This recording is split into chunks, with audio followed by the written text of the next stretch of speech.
Major funding for KPBS Evening Edition has been made possible in part by Bill Howe Family of Companies, providing San Diego with plumbing, heating and air, restoration, flood and remodeling services for over 40 years.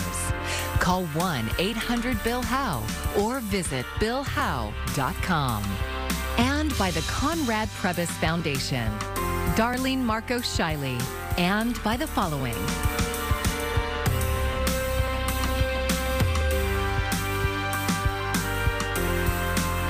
And by viewers like you. Thank you.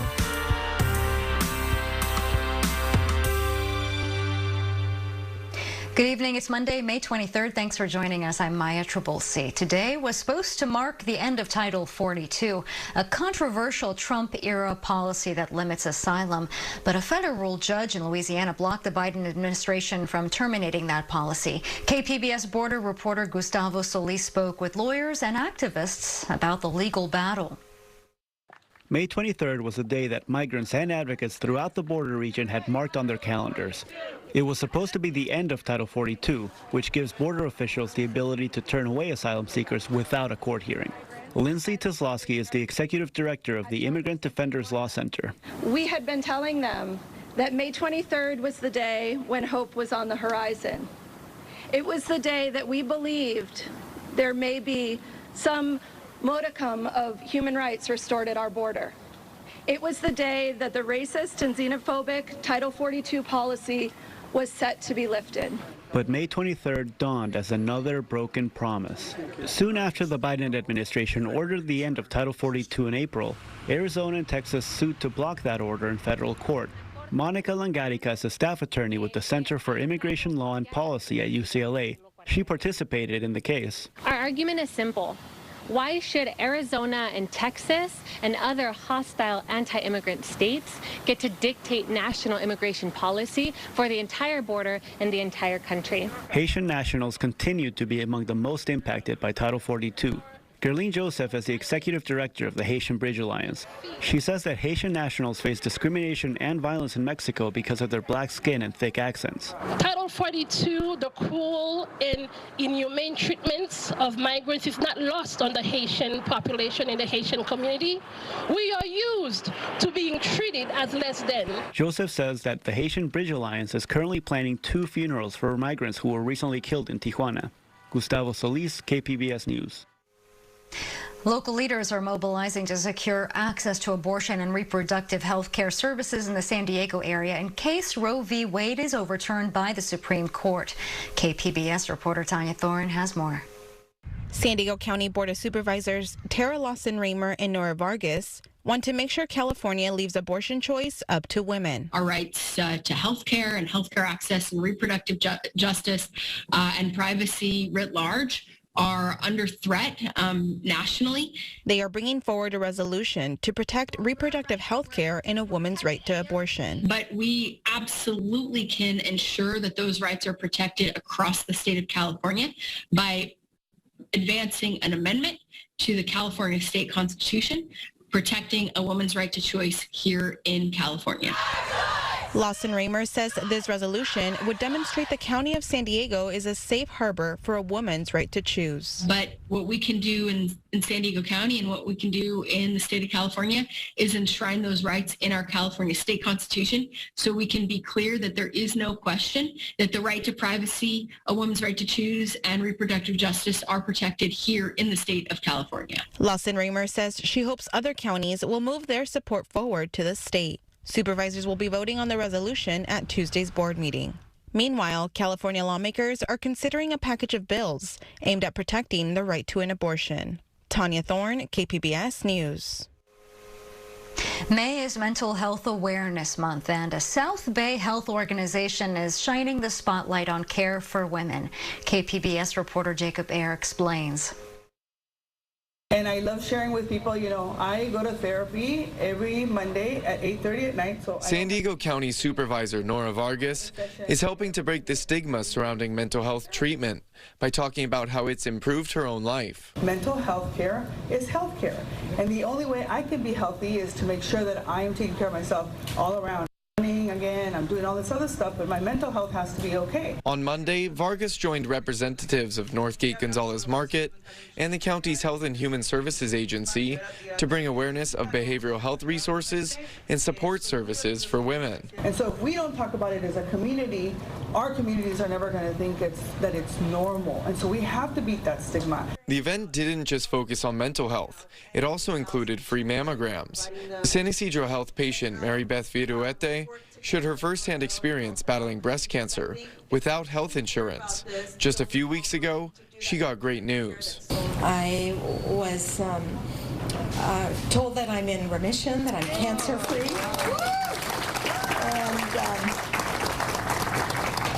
And the journey that I am happy to call history is something that started with San Ysidro Women's Health Clinic.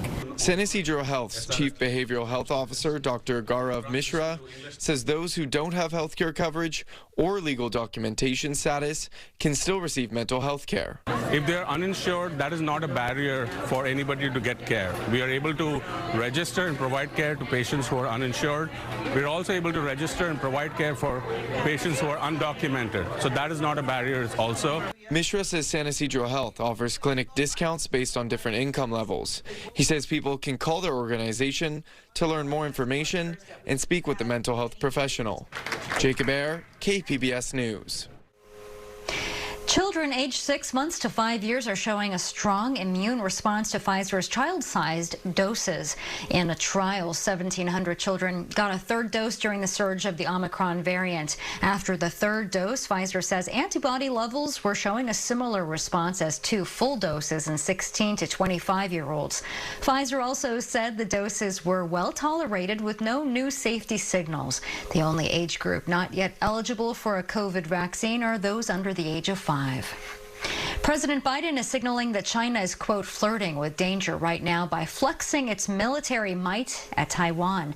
During a stop in Tokyo, the president said the U.S. would respond militarily if Beijing tries to overtake Taiwan by force. More now from reporter Chris Nguyen. Fresh tensions between the United States and China after President Joe Biden is vowing the U.S. military will defend Taiwan if China were to invade. You didn't want to get involved in the Ukraine conflict militarily for obvious reasons. Are you willing to get involved militarily to defend Taiwan if it comes to that? Yes. You are? That's the commitment we made. At a joint press conference in Tokyo with Japanese Prime Minister Fumio Kishida, President Biden repeating similar comments that his staff has tried to walk back in the past. We support the one China policy. We report all that we've done in the past. But that does not mean that China has the ability, the jurisdiction to go in and use force to take over Taiwan. China hitting back, warning President Biden to be careful with his words. The White House says there's been no change in official U.S. policy, reiterating the United States' commitment under the Taiwan Relations Act to provide Taiwan with the military means to defend itself. Well, I do think that's a premature comment off the cuff, and everybody listens to the commander-in-chief. However, I think deterrence is important here. The president's remarks coming before formally unveiling a 13-member Indo-Pacific economic bloc intended to counter China's dominance in the region. We're committed for the long haul, ready to champion our vision for a positive future for the region, together with friends and partners. In Washington, Chris Wynn, KPBS News. Relief could soon come to thousands of families searching for baby formula. On Sunday, a massive shipment arrived in the U.S., but is it enough? Jen Sullivan reports. A crippling shortage of baby formula nationwide has left many families desperate to find food for their infants. It is scary. You're such a big boy. Adriana Aya's son Cooper has a dairy allergy and says he can only eat Paramino, a prescription powder, but it's been nearly impossible to find in New York. Their story of desperation is just one of many across the country. But relief could soon be here. 70,000 pounds of infant formula arrived in Indianapolis Sunday from Germany. This shipment provides enough formula to take care of 9,000 babies and 18,000 toddlers for a week. From here, the Nestle Health Science formula will be distributed to hospitals, home health care facilities, doctors, and pharmacies where the need is greatest. The children that need these formulas, there aren't any substitutions, there aren't any shortcuts. So how did we get here? Abbott Nutrition, one of the nation's 4 largest formula producers, had to shut down in February due to bacteria contamination. They'll soon reopen, but by May, stores were reporting as much as 40% of baby formula products out of stock. Baby formula is highly regulated by the FDA, making it difficult to import from other countries. Those rules were relaxed Monday, making this weekend shipment possible. Meanwhile, on Long Island, families like the Ayas hope this brings some relief soon. I think it's kind of a wait and see, because when it starts happening and it starts getting back on the shelves, I think that's when people are going to feel at ease. Someone want a bottle? I'm Jen Sullivan reporting. Facebook is not just for staying in touch with friends and family. It's being used to connect desperate parents looking for infant formula with resources. While so many parents are waiting for the grocery store shelves to once again stock formula, a local mom started Finding Formula San Diego. It's a special Facebook group that's now more than 300 parents strong. By far, definitely not going to be enough, but it's a start. During the day, I get notifications and, as they post requests, or I'll see a parent, post a picture of, hey, I found formula at this location. It's in stock. And, just parents helping parents. And she wants to stress that the group is not only for parents of infants. As the mother of a child with special needs, she knows the formula shortage has an impact on many more people who depend on it. While the San Diego region's homeless population rose by at least 10%, one North County city is reporting a decrease of nearly 20%. KPBS reporter Alexander Nguyen takes us to Carlsbad to see what the city is doing right. Walking around Carlsbad, there is something noticeable about this seaside city. There seem to be fewer people experiencing homelessness. There are some people I used to see a lot, same people, that I don't see that much anymore, not the same group anyway. Margot Sappington has lived in Carlsbad for more than 30 years. She credits the city's effort to get people into housing for the decrease. It seems like they are doing things to help. The latest point-in-time count happened in January, and the results were just released a few days ago. Carlsbad saw a nearly 20% decrease in people experiencing homelessness.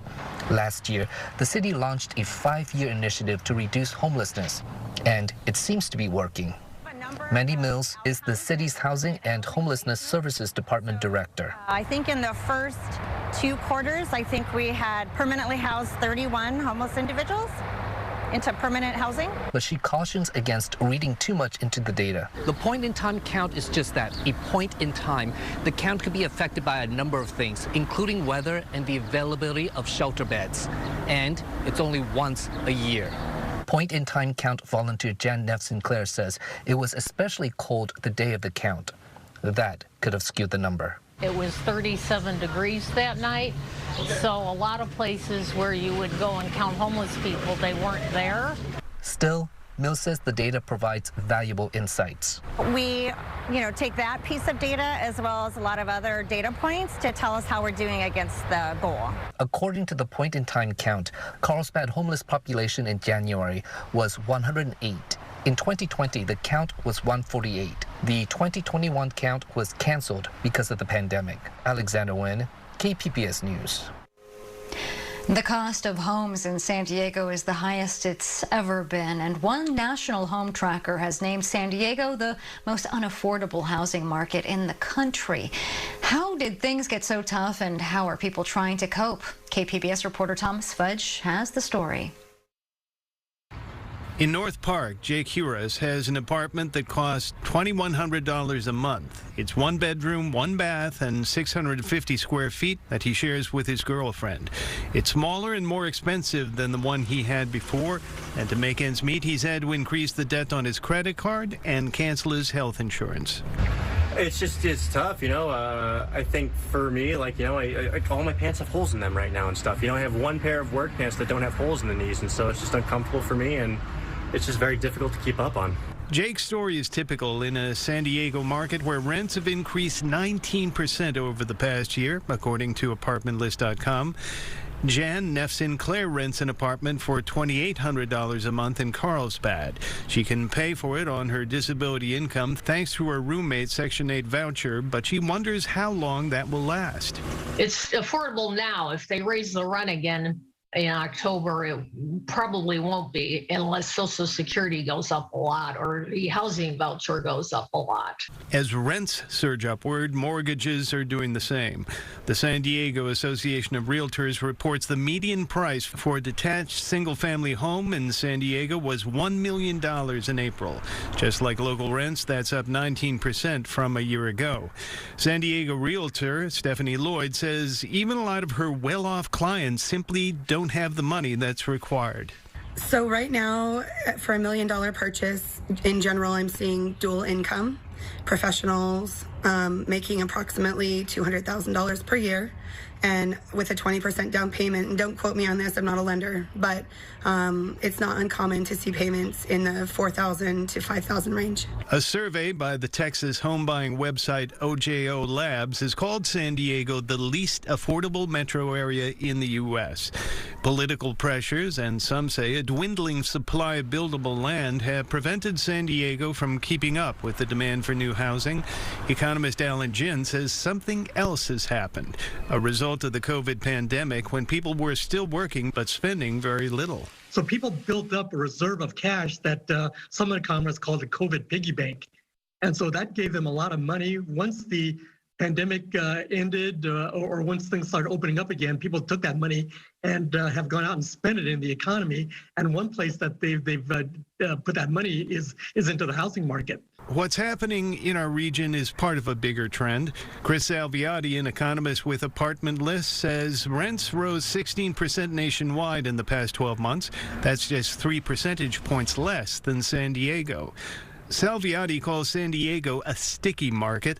Despite high home prices, people still don't want to leave, and lots of people are still trying to move here. The folks that are searching for apartments in San Diego, about 40% of them are searching from outside the metro. And so, you know, you've got kind of the flow of folks coming from outside of the metro really kind of outweighing the flow of folks looking to leave the metro. Is there a way to mitigate San Diego's housing shortage? Marco Limandri, president of New City America, says there is. His company creates urban development districts, and he says San Diego has plenty of buildable land. You just have to knock down the obsolete buildings that are sitting on it. Today, there are lots of retail and office buildings that have lost their value and could make way for housing. There's plenty of land in San Diego. I think there's plenty of opportunities for housing. San Diego is still a really desirable area and will be for the foreseeable future. As long as we can deal with the affordability issue, I think that we have really great prospects as a city. Limandri says if the housing market is going to meet the demand, developers will need to build up. That means dense multi-story housing is going to be in San Diego's future, and people need to get used to it. Thomas Fudge, KPBS News. San Diego is working to make sure those who once felt the brunt of anti-drug laws have a hand in growing the region's cannabis industry. Part of that process starts tonight in Sherman Heights. The community center on Island Avenue will host the first of 8 listening sessions. The goal is to identify barriers to entry for underrepresented groups. Tonight's event starts at 5:30.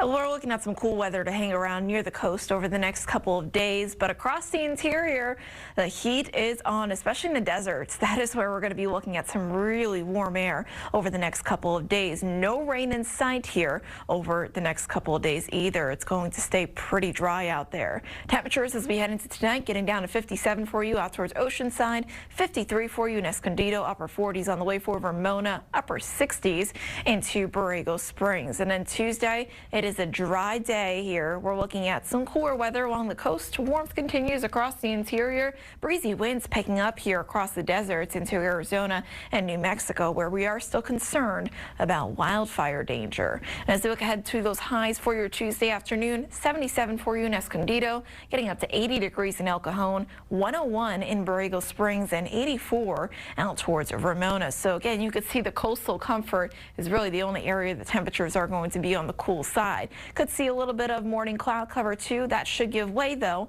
to sunshine as we head into the afternoon hours. And then Wednesday, bone dry here. Hot across in the valleys here and deserts of the southwest. That is going to be the story. For some, we're looking to set record high temperatures on Wednesday afternoon. Near the coast, temperature is not changing a whole lot here over the next couple of days. We're generally going to stay up into the low 70s for those daytime highs. Again, a little bit of morning cloud cover should give way to a good amount of sunshine in the afternoon hours. Further inland, temps in the upper 70s to low 80s. Looks like Thursday is going to be our warmest day here, and then temperatures drop into the upper 70s Friday and next Saturday. In the mountains, we're up into the low 70s through Thursday, falling back into the mid to upper 60s with a little bit of a breeze there Friday and into next Saturday. And in the deserts, the heat is on and it stays all the way through Friday. Triple digits on the way before we cool off a little bit as we head into next weekend. For KPBS News, I'm meteorologist Jessica Pash. Anti-Asian hate crimes have risen dramatically in recent years, but despite the struggle, some community members are hoping to heal the divide through cooking and conversation. Chris Wynn has the story as we celebrate Asian American and Pacific Islander Heritage Month. At a time where there seems to be so much that can divide us, the next generation of Asian American restaurant owners are bridging the gap, and they're doing it one recipe at a time. In New York's East Village, the dining room at Madame Vo serves as a gateway to a land more than 8,500 miles away. So you can travel through the cuisine. It's here where husband and wife team Jimmy Lee and Yen Vo are connecting customers with their Vietnamese heritage. I have a great sense of pride and a great sense of responsibility as a chef, and just like doing it for the Vietnamese culture, doing it for our food, and just like teaching my kids about that. The broth in this short rib pho, simmered for more than 24 hours, aims to soothe the soul. Right now, especially during this time, people need love. On the Lower East Side, Double Chicken Please is serving food-inspired drinks that are creating a buzz in more ways than one. A personal mission for co-owner Ji-En Chan, whose Japanese cold noodle cocktail delivers on many fronts. It can relate to certain flavor, certain technique, or certain ingredients, and they will just start talking about their own culture, start sharing about their own stories. Our country's melting pot, redefining our thinking of what American cuisine can be. Vivian Louie is director of the Asian American Studies Center and Program at Hunter College. Showing through their food that we are also part of the American story. This blending of ingredients, this blending of flavors. And it's not just these restaurants that are keeping their families' traditions and hopes for a better future alive. In Washington, D.C., Me finding my way through food and packaged in the most fun and exciting way. Rose Nguyen, co-owner of Rose Ave Bakery, incorporates Asian flavors such as lychee, ube, and passion fruit into her pastries. Most days, the lines are long from open to close. I'm truly just grateful that I still get to do this and be at this tiny counter and be as busy as we are. While some may call these recipes bold, others say it's simply a part of who they are. Now it's up to us, the younger generation, to take it to the next level. The universal language of food, bringing people together. In New York, I'm Chris Wynn. This weekend, Diversionary Theater holds the world premiere of the musical 86th. The title refers to the year 1986, when New York's gay community became paralyzed with fear about the AIDS crisis. KPBS arts reporter Beth Accomando previews the new play. Diversionary Theater was founded at the height of the HIV/AIDS crisis in 1986 to give voice to the gay community. Diversionary Theater is the third oldest LGBTQAI+ theater in the country. So to be presenting this world premiere musical about queer joy and community and the generation that came before us in New York City in the 1980s, the serendipity of it is just absolutely thrilling. So Diversionary is the perfect place to premiere 86th. Hosting the world premiere of 86th is a way for the theater to honor its founding mission. The play is directed by Kevin Newberry and based on David Feinberg's 1988 book. And it was really one of the first pieces of gay fiction that looked at the AIDS crisis. And the first part of the book is set in 1980, before everything happened. And the second part is set in 1986, dealing with the fallout of AIDS. Audiences now dealing with the fallout from COVID can learn how the queer community navigated the AIDS pandemic. 86 remembers that pain, but the play also celebrates the joy and resilience of a community. This show is ultimately about connection and community and joy. The audience will leave dancing and singing and also celebrating the generation that came before us, those we lost, those that survived, and those that carried the torch to give us the rights that we have now. And we can all benefit from that now. Beth Accomando, KPBS News. And here's another look at today's top stories. Immigrant rights activists are continuing to push for an end to Title 42. The controversial Trump-era policy allows border officials to turn away asylum seekers at the border without giving them a court hearing. It was supposed to end today, but a federal judge blocked the Biden administration's action. Title 42 has been used to turn away asylum seekers at the border nearly 2 million times. And a resolution to protect reproductive health care and the right to abortion will be voted on in tomorrow's Board of Supervisors meeting. Supervisor Tara Lawson-Remer says the resolution will show the County of San Diego stands with all as a safe harbor should the Supreme Court overturn Roe v. Wade. You can find tonight's stories on our website, kpbs.org. Thanks for joining us. I'm Maya Trabulsi. Good night. Major funding for KPBS Evening Edition has been made possible in part by Bill Howe Family of Companies, providing San Diego with plumbing, heating and air, restoration, flood and remodeling services for over 40 years. Call 1-800-BILL-HOWE or visit billhowe.com. And by the Conrad Prebys Foundation, Darlene Marco Shiley, and by the following.